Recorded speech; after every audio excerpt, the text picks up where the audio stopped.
Mirasee.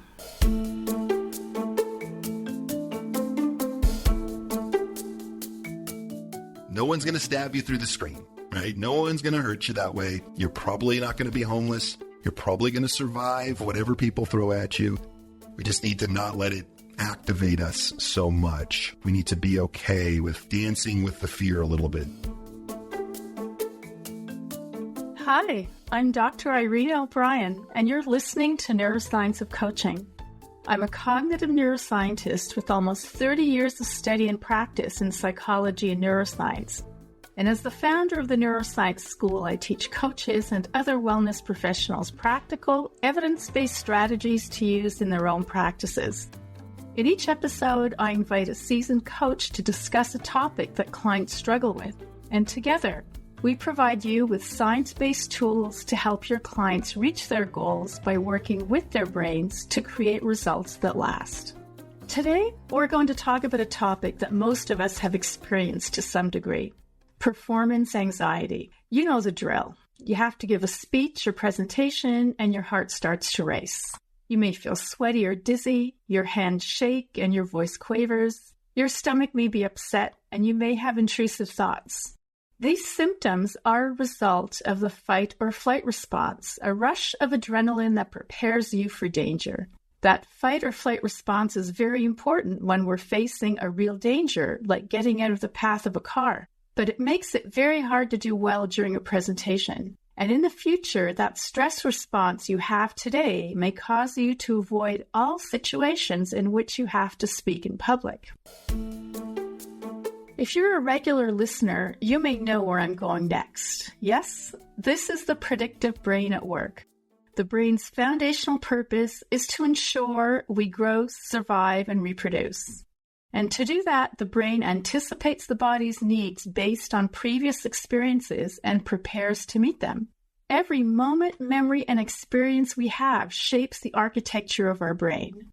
The brain uses that data from past experiences to predict future needs. These predictions help us respond fast to dangers like spotting a hidden predator or catching signs of illness, but it can hinder us as well. If you had an unpleasant experience speaking in front of the class when you were 9, say you felt ridiculed, your brain is going to warn you that speaking up before any group is dangerous. It might even predict that all public environments are dangerous, leading to social anxiety. So what's happening in the brain during this stress response? The hormone cortisol is released into the bloodstream. This accentuates the effects of norepinephrine in the prefrontal cortex and the amygdala. These high levels of norepinephrine impair the function of the prefrontal cortex, which is responsible for our reasoning ability, and strengthens the amygdala function, which controls the fight or flight response. This flip is very rapid, so the part of us that could remind us that we're not actually in danger, we're just giving a talk to people who want to be there, is shut off, essentially.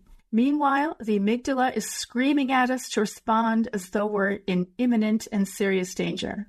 So the question you might be asking is, if that switch is so rapid, what can we do about it? Fortunately, the situation is not black and white. We have other things we can do. One of my favorites is slow, rhythmic breathing. This activates our parasympathetic nervous system, which is responsible for our rest and digest response. In other words, we can intervene and calm down this stress response. To discuss some of these intervention tactics, I have Jon Schumacher in our virtual studio.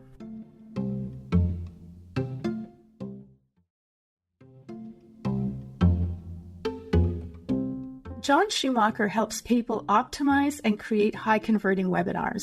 Jon has worked with more than 300 clients across 30-plus industries, and more than 2,000 students have gone through his training programs. Jon is also the host of the world's largest online sales webinar conference, the Webinar Mastery Summit, which has had more than 13,000 attendees worldwide. Thank you so much for being with us today. I'm so happy that you're here. Awesome, Irena. Thank you so much for having me. It's a great topic. I think it's often said that public speaking is a bigger fear than the fear of death in many cases, right? And so you're spot on when it comes to that as a big issue that may stop someone from wanting to present a webinar or speak in public or whatever that may be for them. Yeah, exactly. It has stopped me in the past. So before we start talking about performance anxiety, can you tell us a little more about your work and how you came to be doing it?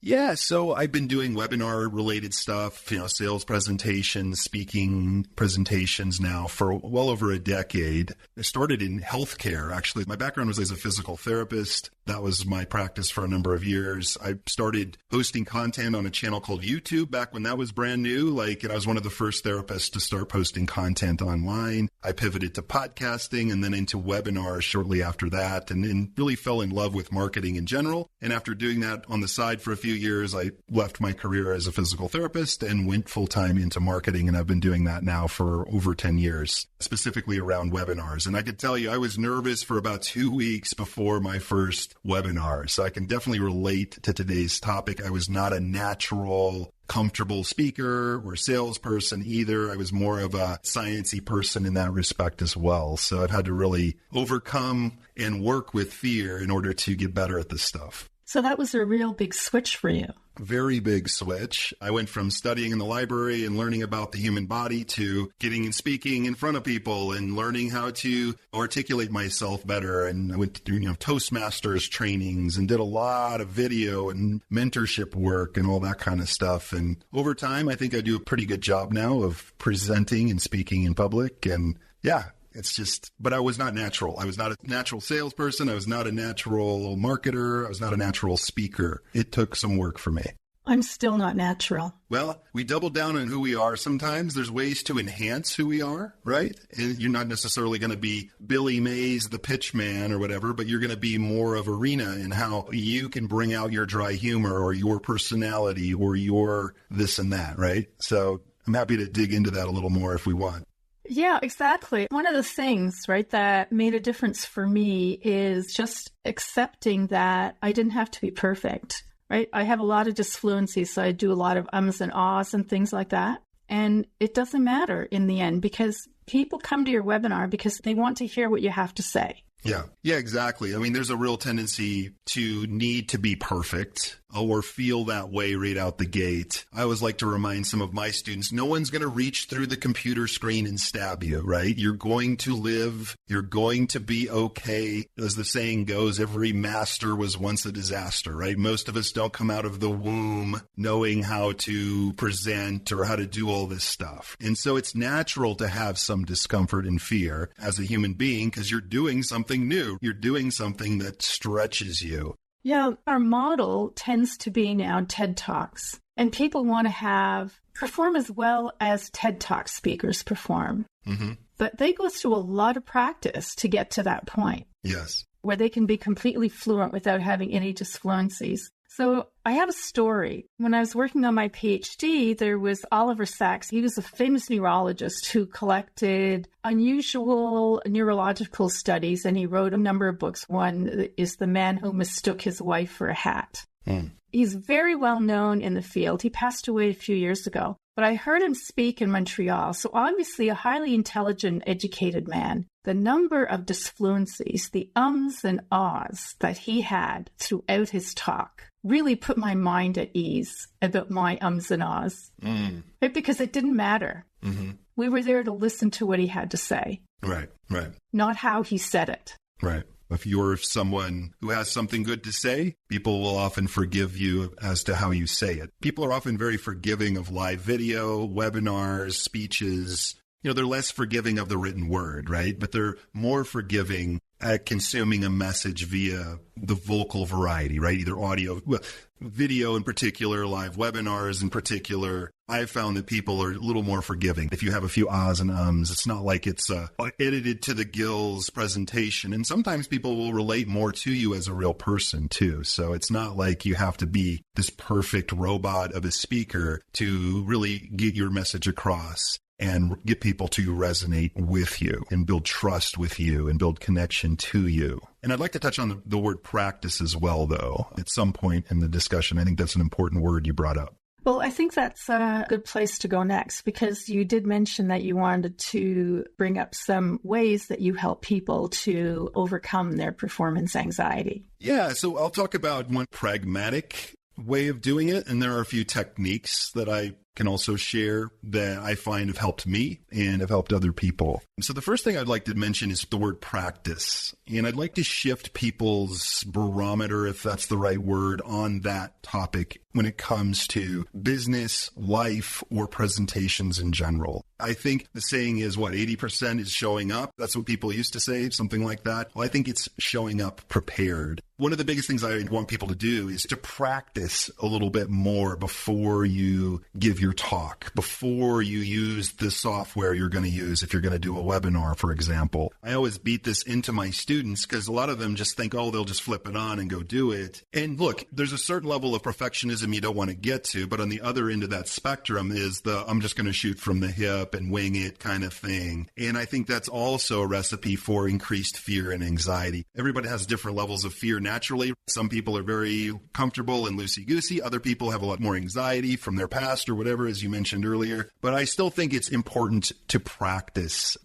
more, practice the technology, practice your speech, practice your presentation, especially when you're starting out. But I still practice before I do anything. Before I go on an interview like this, I spend about 20 minutes kind of thinking through some notes and some things I want to say. Why? Because I want to show up and deliver something of value. And so the more you can adopt the mindset of practice, I think that reduces a lot of people's fear. It certainly has reduced my fear and anxiety about presenting and those things. And so I personally think you can't just eliminate fear. For me, I've never been able to just eliminate fear. I've been doing this for 10 years and I do webinars with huge amounts of people on them now. And I still get nervous a little bit before a big presentation. Maybe you do too, but less so than I used to. And part of that is because I've practiced. I still practice the software before I go live, make sure it all looks good. I still practice my presentation 2 or 3 times out loud at least, and then run it in my head multiple times. And this is a presentation I've given many times before. And so I think, it's a discipline of life and in business and in presentations. A lot of that fear and anxiety comes from, oh crap, am I going to say the wrong thing? Am I going to mess up? You can reduce that a bit. Instead of practicing for 5 minutes or 10 minutes or winging it, for a 1-hour presentation, you might want to practice several hours, 5, 6, 7, 8 hours or more. I still do that before I go live for a big talk or something like that. So just be a little more intentional is what I'd recommend for a lot of people around practice. Well, practice sounds scary. Nah, it's important. Yeah. Yeah, I do realize that practice is important and I do practice, but it's still something that I don't like to do. So one of the things that's eased my anxiety when it comes to presenting is that I don't have to be perfect. I've taken that away, right? I'll practice, but I don't have to be perfect. If I forgot to say something, I can always go back to it. So that has really eased some anxiety for me. And I think for a lot of people, because it's a perfectionism thing, right? They all think that they have to be perfect, but that's not true. You don't have to be perfect. Definitely not. So I totally agree with that. I almost look at it as a spectrum. On one end, there's the perfectionist. I got to sound and do it perfectly. And then on the other end is let's just shoot from the hip. And I think there's something in between there. And I would place, some intentional practice within that space. And then once you've prepared, then you got to let it go and just do your best, right? And be okay if you're not 100% perfect as well, right? So that's kind of how I look at that as a spectrum for myself. I'm happy to share a couple of little exercises I also like to use as well to reduce anxiety or fear, if that would be helpful. Yeah, that would be great. I want to talk about a couple of them. One is breathing. You talked about how that influences our parasympathetic nervous system, reduces a little bit of that blockage in the brain, as you talked about with the frontal cortex. I found a technique, I think I found it through researching on the Navy SEALs, called the 4-4-4 breathing technique. So you breathe in for 4 seconds, you hold for 4 seconds, and you breathe out for 4 seconds. I'll usually do 5 of those or so before I go live, just to sort of stimulate that kind of relaxation, reduce some of the tension in the body. I also like to visualize it as well. Like the day before and day of, I'll be going through my presentation in my head. I'll often just look at it on my phone slides and kind of go through them to just ease my mind around what I might say. That helps me kind of visualize it and kind of ease myself a little bit that I am going to deliver this well And then another exercise I like to do for me, and this is what works for me, is if I'm really worried about something, I call it the then what exercise. So I'll just say, like, what's the worst thing that could possibly happen? Like, oh, my software blows up, or everything blows up as I'm presenting, or I fumble, and people can't hear me. And it's like, okay, well, then what? Well, then people might be upset, and I might have to record something and send it out afterwards. And then what? And then I might get less sales. Well, and then what? It's like continuing to inch it down into, let's say, the worst case scenario. And then for me, it's like, okay, well, I'll still be okay. I won't be dead. I won't be broke. Probably not going to be homeless on the street. So I'll probably be okay. And that just for me has sort of takes just a little bit of the edge off of a situation. So if you're presenting, you got a big speech, what's the worst thing that could happen? And then what, then what, then what? And that can kind of get you to a more centered place, I think, in rational thinking or whatever. Yeah, exactly. Speaking is not a life or death situation, right? And the amygdala acts up when it is a life or death situation, or our brain believes it's a life or death situation, but it's not a life or death situation. So there are a couple of things that I like to do. One of them is to start small. Right. So starting on a big webinar as your first webinar can be really scary. And I started doing teleseminars, and that was quite a few years ago. And teleseminars were fantastic because I didn't have to go on camera. Nobody really know what I looked like except from a photo, and I could read it. It worked out great. And then gradually I moved up to doing webinars. And as you can tell, I'm still quite nervous, but I do them anyway.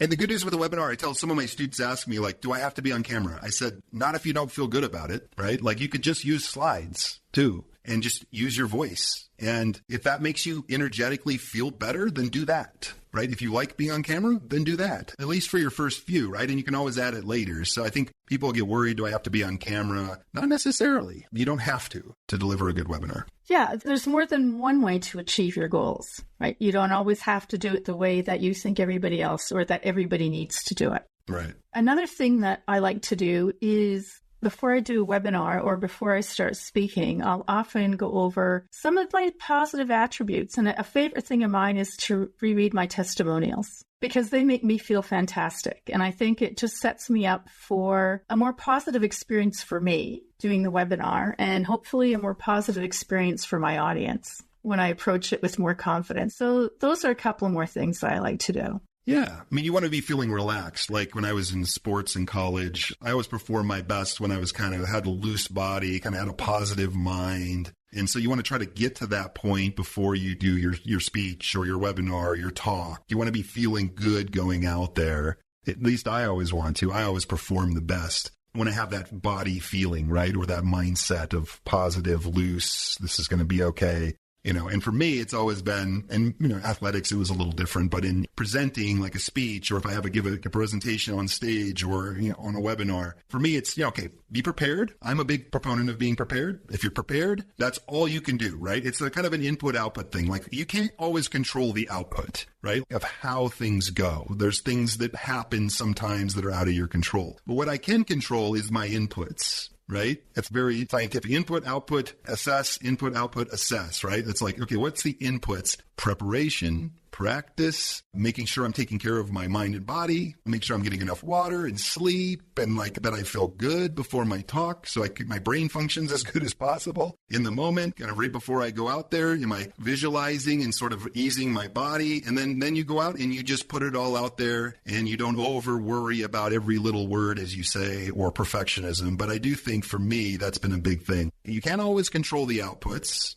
Some of my promotions go great. Some of my webinars go great. Some of them don't, right? I've had a number of them flop and not do as well. And there's inherent disappointment when we're putting yourself out there at times, but you can control the inputs. And so if you'll just continue to focus on the inputs, working on your mind, your body, your preparation, and then have the courage to put your goals and dreams above your fears. That's one of my favorite sayings. I remind myself of that. Like heroes put their dreams above their fears, right? Like when I personally have never been able to get rid of fear, especially if I'm pushing myself a little bit, right? But I've trained myself to act in spite of fear, right? And that's served me well.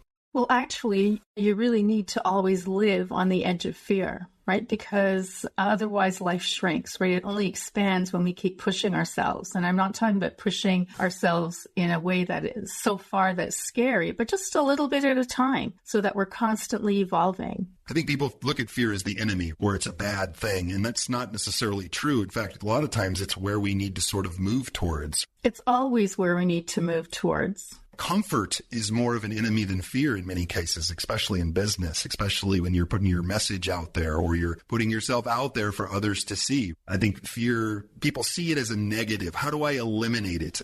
How do I get rid of it? I don't think you necessarily do. There's some things that you can do to reduce it. But the only thing I've found that reduces my fear more permanently is action, right? Acting in spite of it, getting comfortable, living in it. All of those things have been helpful. I have never found a button or a switch that I can just turn off my amygdala, like you said, and just, okay, cool, I'm 100% out of that now, right? I've never found that switch. It's probably not possible. I mean, unless you just want to wither and die, right? If you wanted to wither and die, then you could look for that switch and activate it. What are some of the other things that people are afraid of when it comes to speaking? Well, I mean, at their core, it's fear of criticism, right? I mean, that's, one of the biggest human fears that exist in us is I don't want to be criticized by others, by the tribe, right? I don't want to be cast out. Maybe I say the wrong thing, or they don't like me, or they don't like how I look. There's an endless number of fears that are possible when speaking in front of other human beings. That's really, I think, at its core, what it is for people. I don't know how to get rid of that for everyone. I think it's a process of changing your identity over time. I used to see myself a completely different way than I see myself now. And that identity shift has helped me kind of overcome that. As I mentioned before, I think repetition just over time, not to scare people, but I've been doing this long enough to where I've taken enough criticisms and punches along the journey that I just keep going. And it doesn't bother me the same way that it used to.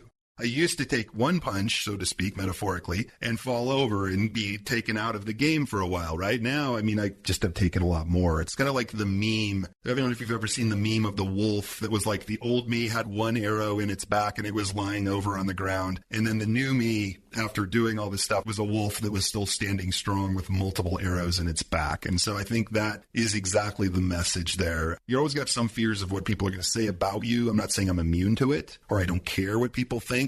I care a lot less than I used to, right? People used to judge me. You fidget too much on camera or you talk too fast. Or, people get really weird when you put yourself out there. And there are a few of those people out there. You're going to get some people to criticize you a little bit. You're going to have people who are having a bad day. Maybe they broke their foot. They're sitting on their couch watching your webinar and they say some nice ccomments about your appearance or how you deliver or whatever. That is going to happen if you put yourself out there. I get that not all the time, but it happens, right? Still, it happens. I'm sure it happens to you too, right, Irena?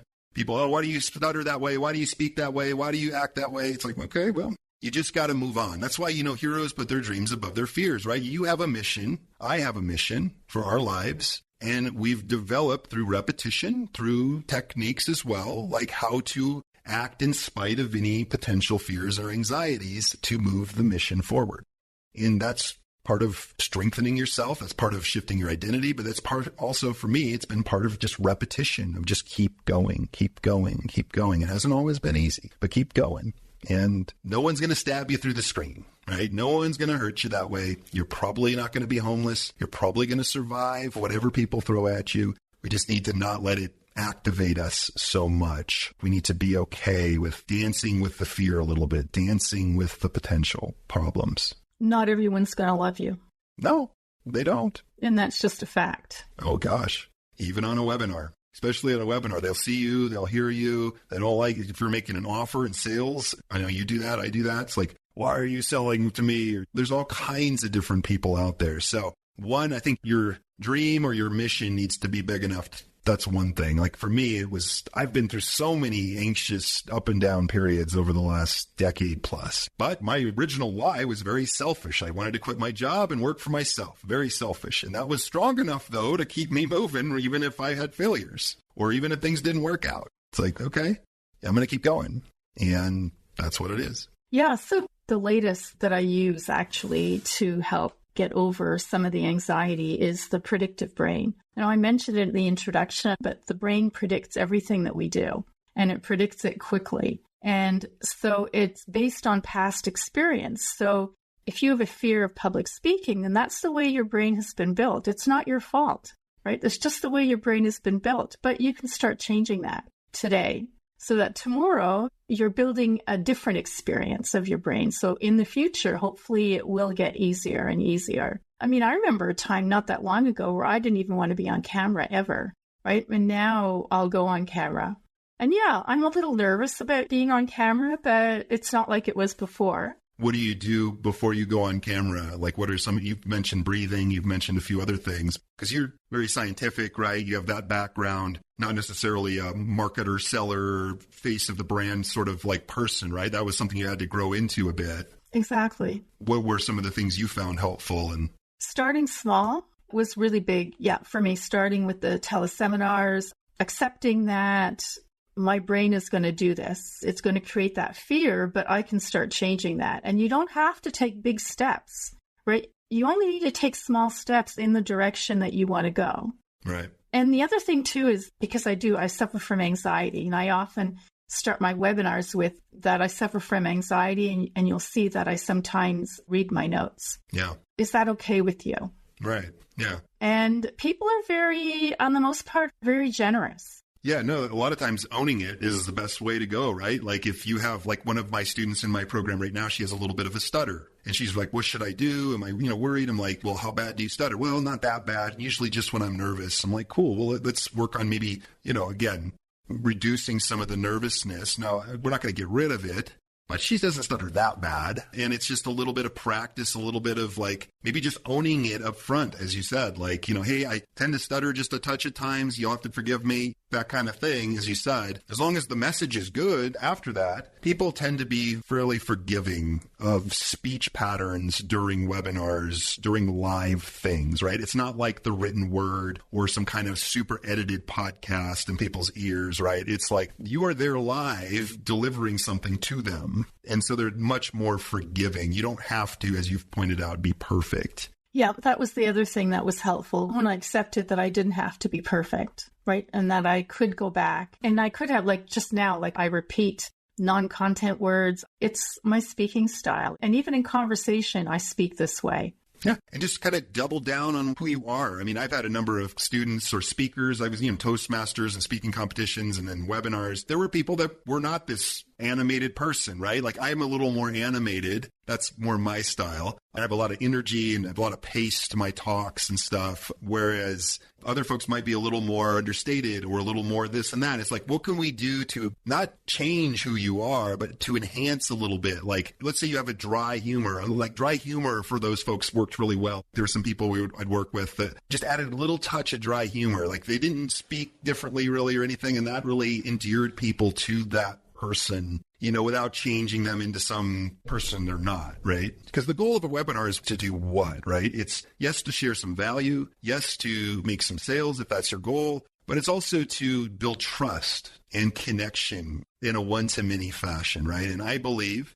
besides relevancy, that trust is the most important word in sales. And when you do webinars, when you do these interactions with people the right way, sure, you can make sales, but you can also build that trust, build that connection. And that's the really power of the platform and power of video and power of getting live with people. Yeah. And the other thing I heard you say was, and paraphrase, but it's about being yourself, right? You don't want to change yourself. It's about being yourself. And that does eliminate some of the anxiety when you don't have to pretend to be somebody else. You could be who you are. Yeah. You don't need to copy some guru or anything, but there are little tweaks you can have a coach help you with to kind of just even shine who you are a little bit more. That makes a difference. But yeah, you don't need to copy my style or someone else's style completely. That will come across a little bit weird, of course. You're going to be nervous. Don't let that stop you. Hopefully do it again and you'll get better and your nervousness will reduce. I mean, if I were to have 2,000 people on a webinar early in my days, I would be nervous, right? Very nervous. And I still get a little bit nervous. I'm mainly nervous about the tech. Like, oh, please. I'm like praying to the tech gods, like, don't, you know what I mean? But yeah, it's just, you get better with action and you expand and you just realize it's not fatal regardless. You're going to be okay. Yeah, and another thing that can be helpful too is acceptance, right? Accepting the fact that you are nervous about it. And acceptance is so powerful. Acceptance doesn't mean liking it. It just means acknowledging what is. And acceptance reduces the emotional charge. It actually reduces the anxiety just by accepting that you're anxious. And it reduces amygdala activation. There you go. Yeah. I liked what you said about like, hey, I get nervous a little bit. Like, you just own it. Maybe at the start of your presentation. On a webinar in particular, as people are coming in and you're about ready to start, like, hey, we're about ready to get started. Just so you know, I don't normally do these sort of things. So I'm a little extra nervous today. But what I have to share with you today is very valuable and very important. And so I'm going to push through any nervousness that I have and do my very best for you. Is that okay? And people are always going to be okay. So you can always just, a lot of it is framing too. Some people get nervous about selling at the end of a webinar if that's their goal. Sometimes I'll just have them say, just tell them up front, you're going to make an offer at the end, right? Like tell them, I'm going to share some great stuff, but at the end of this, I am going to be making an offer for those of you who'd like some help implementing what I'm sharing today. So I'll be sharing more on that later, right? Or just whatever it does to just take the edge off a little bit. Like some people are scared. Webinar's scary, right? It's technology. It's presenting to groups, right? It's sales in many cases, right? And all those things make people a little nervous if you're not used to that. And so what can you do to reduce it? I love that you said acknowledge it, own it, or even just let people know, like up front, just frame it that way.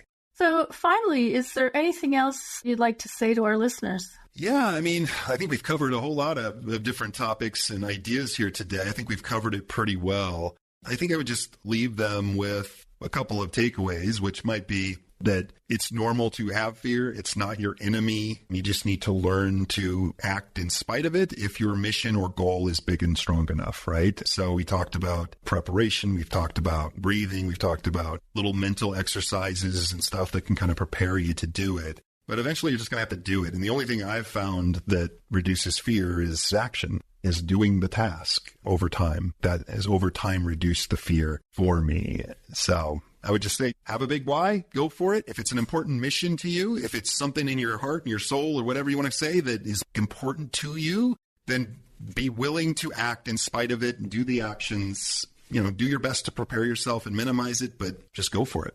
Yeah, when you talk about practice, I have another personal story. So when I started my program, so we have a weekly Q&A calls in my program, and I used to pray that there'd be a power outage before the Q&A call because I was just so anxious during the calls. And now, 5 years later, I'm not anxious at all, right? And so I never know what questions they're going to ask. And if I don't know the answer, I just say I don't know. Yeah.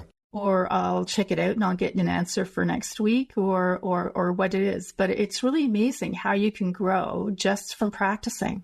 It's the only way I've permanently found to shift things for me. Yes, breathing has helped me. Yes, visualization does help me, all those things, but nothing has more permanently shifted, I'm sure, through shifts in my neural pathways, even in my brain, right? Like over time. Absolutely. That it's okay, that I'm not going to have the same chemical reactions to that perceived stressor that I did before, right? So, yeah, it's just like you said, and I actually thrive in that. And I used to be nervous about that too. Oh, what if they ask me something and I look stupid on camera or whatever? And I actually thrive in I do those calls every week, more than one with my clients and students, where we have just, I don't even know what they're going to ask me. They're just going to shoot from the hip and I'm going to shoot from the hip and we're going to come up with an answer for them, right? So, yeah. Yeah, exactly. So this has been great, Jon. Thanks so much. So what's the best way for listeners to find out more about you and your work? Yeah, so like I said, I specialize in webinars. That's my niche. So either creating them or optimizing them. I have training programs around that and all of those kind of things. And so you can either just Google webinar consultant. I rank number 1 in Google for that term, and you'll come to my website that way, or just go to jonschumacher.com and check out my work there. There's plenty of resources there that can help you if you are looking to do virtual webinars and presentations and those kind of things. There's a lot of good information there.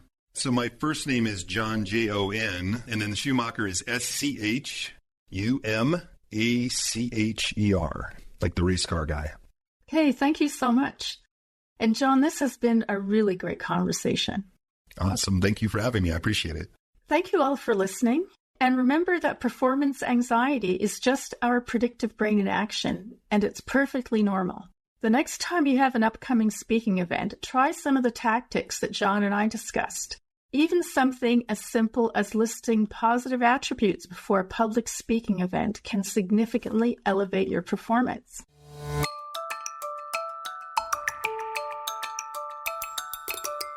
I'm Dr. Irena O'Brien, and you've been listening to Neuroscience of Coaching. You can find out more about me at neuroscienceschool.com. The Neuroscience of Coaching is a part of the Mirasee FM podcast network, which also includes such shows as Just Between Coaches and To Lead is Human. This episode was produced by Cynthia Lamb. Danny Inney is our executive producer, and post-production was by Marvin Del Rosario. To make sure you don't miss great episodes coming up on Neuroscience of Coaching, please follow us on Mirasee FM's YouTube channel or your favorite podcast player. If you enjoyed the show, please leave us a comment or a star review.